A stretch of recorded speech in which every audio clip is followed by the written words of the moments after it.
CRM building ഇങ്ങനെയായിരിക്കും. പക്ഷെ ഇവിടെ ഗസ്റ്റൊക്കെ ആയിട്ട് കണക്റ്റഡ് ആയതുകൊണ്ട് നിങ്ങൾ ഹോസ്പിറ്റാലിറ്റി ബിസിനസ് ആയതുകൊണ്ട് ആൾ ഒന്നും കൂടി ലൈവായി മാറിയതാണ്.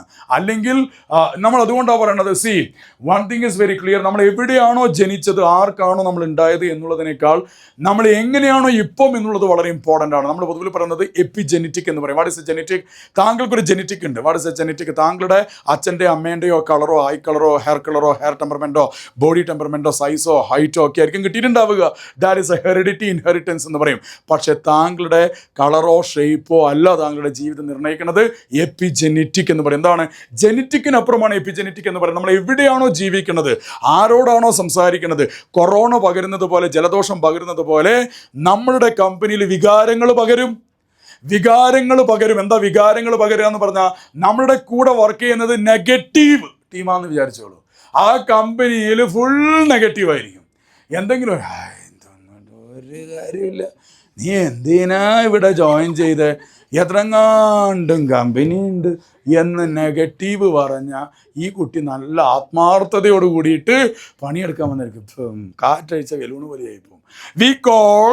വി കോൾ ഗോളം എഫക്റ്റ്. സൈക്കോളജിയിൽ പറഞ്ഞ പേരാണ് ഗോളം എഫക്റ്റ്. എന്താ ഗോളം എഫക്റ്റ് എന്ന് പറഞ്ഞു കഴിഞ്ഞാൽ, ഒറ്റ നോട്ടത്തിൽ തന്നെ ആദ്യം സൈക്കോളജി പറയുക, മാർക്കറ്റിംഗ് ഒന്നും നടക്കില്ല, ഇതൊന്നും ശരിയാവില്ല, ഇങ്ങനെയൊന്നും പോയാലൊന്നും അല്ല. പിന്നെ എങ്ങനെ? അതെനിക്കറിയില്ല. എനിക്കെന്തെങ്കിലും സൊല്യൂഷൻ വേണ്ടേ?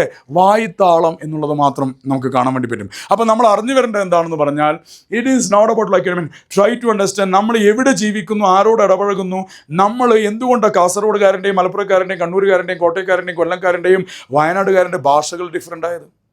എങ്ങനെ ഭാഷകൾ ഡിഫറൻ്റ് ആയി? ബിക്കോസ് താങ്കളുടെ ബ്രെയിൻ ആ സമയത്ത് താങ്കളുടെ വീട്ടിൽ നിന്ന് തന്നിരിക്കുന്ന ഒരുപാട് ഇൻഫ്ലുവൻസ് ബ്രെയിൻ പിടിച്ചു എന്നുള്ളതാണ്.